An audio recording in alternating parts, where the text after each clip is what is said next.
We live in a time where everybody wants to be a public figure.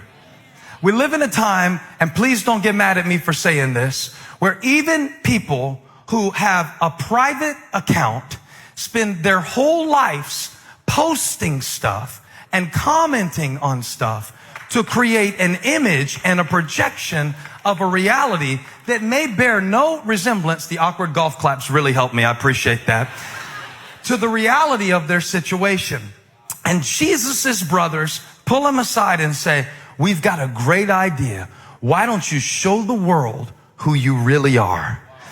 The interesting thing about the text, and I'm going to give this to you quick because the nexus of this text is in verse 5. It says that even Jesus' brothers did not believe in him.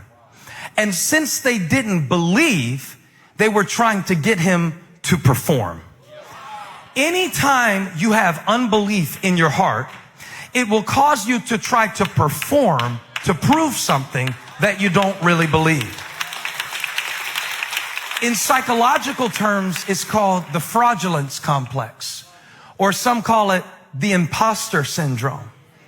And it speaks about how many of us have an inability to internalize our strengths and our accomplishments. Psychologists call it the imposter syndrome because they say that many of us secretly, deep down, feel like we're a fraud.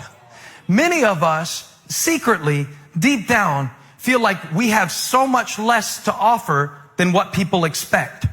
And that even when people compliment us, we figure that the reason that they're complimenting us is because they don't really see us for who we are.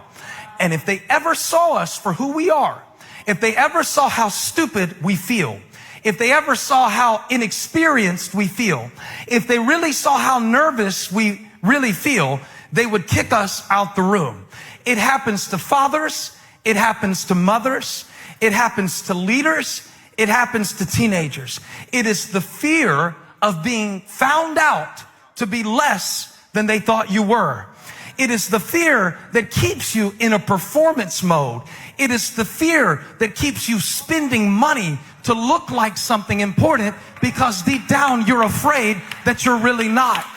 It is the fear that keeps you overcompensating, and you get in situations, and rather than letting other people be the center of attention, you feel the need to overcompensate to show how intelligent you are, because deep down you don't feel intelligent enough. So people think you're cocky, but you're really not cocky. You're scared with the conflict between who they think you're supposed to be and who you feel like you really are. It's called the imposter syndrome. It means that sometimes, even as I'm trying to fulfill my purpose, I feel like a fake. It's not that I'm a hypocrite.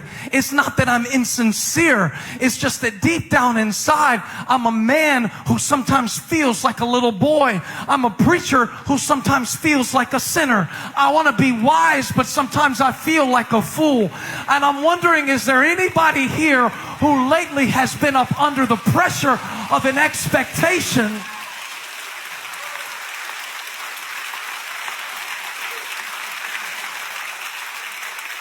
And when you feel that, the temptation and the tendency is to prove it.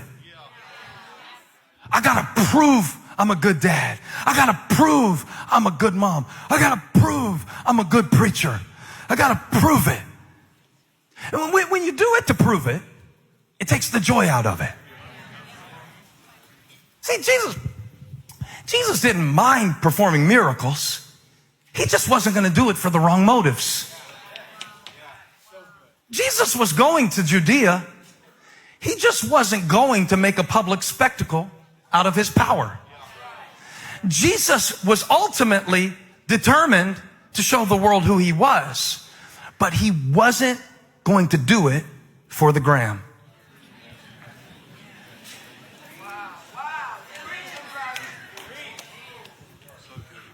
I think the key thing that he says in the text is not now.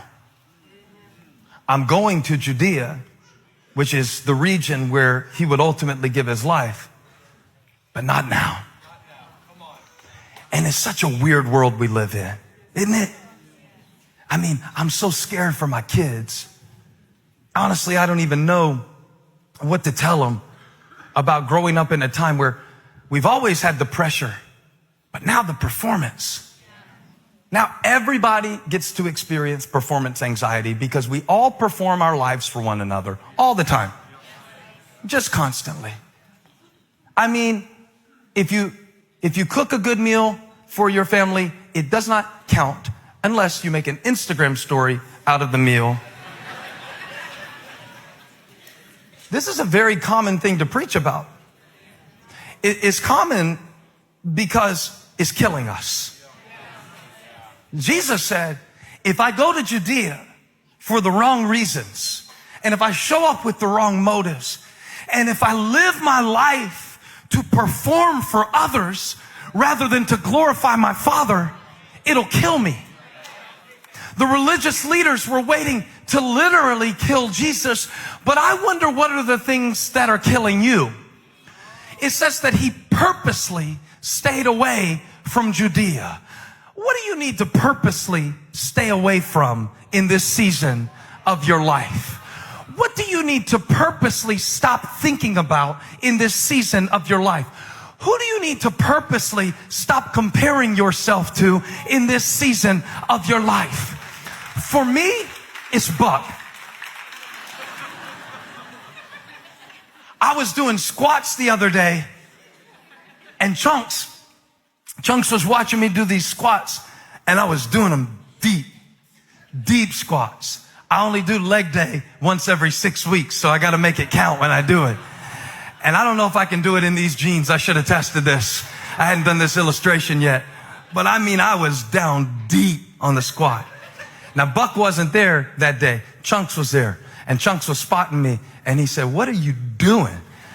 And I said, I'm doing my squats like Buck. But he said something so important. He said, don't do them like Buck. Buck is built different than you.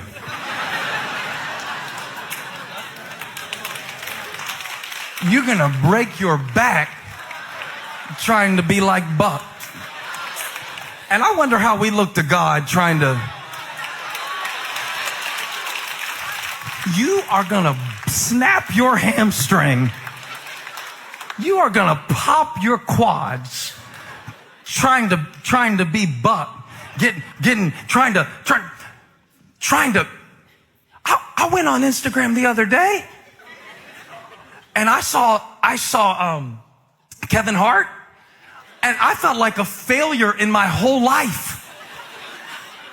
I felt like, what am I doing with my whole life? What is the point of my existence? Within 15 seconds, here I am with a burden on me that I wasn't built for by comparing myself to someone with a different calling. And please don't judge me while I am in this vulnerable position. Because the truth of the matter is, some of you are hurting in ways that you don't have to hurt, because you are putting yourself in a position that you were not built to live in. Jesus said, I'm not going to Judea because you want me to go to Judea. I don't have to post it to prove it. I don't have to turn stones into bread to show that I'm the Son of God. I live out of purpose, not for popularity. I live out of purpose, not for the praises of men, but for the praise that can only come from God. And I wonder if there's somebody today who is content to stay in Galilee, to know that it's my season to be obedient. And that's all I have to do.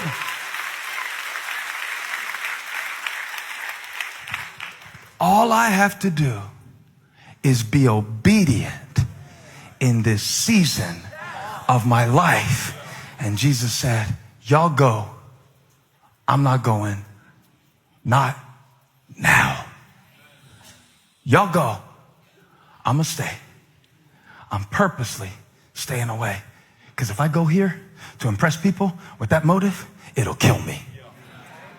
And trying to impress people and trying to measure up to arbitrary standards that are changing so fast, it'll kill your contentment. It'll kill your joy. It'll kill your marriage. It'll kill your ministry. It'll kill your family. Now, even Jesus couldn't please everybody. And he was sinless and spotless. Jesus Christ, the Son of God, couldn't please everybody. And we expect that we can. Even Jesus had to say, y'all are my family. I love you, but it's not for me. And just those words, it's not for me. You ought to go down there to Judea, show them what you've made of. Because I think they were under pressure too. Honestly, I think probably it was a lot of pressure to be a sibling of Jesus.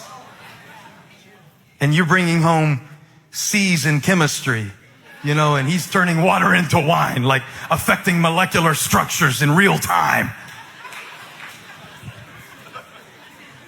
A lot of pressure. You got that weird brother, the one who stays at the temple teaching people at age 12. It's a pressure to feel special. And sometimes the pressure that we feel to be special does not come from God. It comes from culture, who tells you that you've got to be so special, so different, so unique, so set apart, but you already are. You already are. You already are. I already am set apart. Jesus, if you go down to Judea, you could show them who you are. You could show them who you are. I don't need to show them. I know. When you live out of that place, it affects you to be able to do it for purpose and not for proof. Because really, who are you trying to prove it to? I mean, whoever you're trying to prove something to isn't paying attention, because they're trying to prove it to somebody who's not paying attention. And they're proving it to someone who's not paying attention.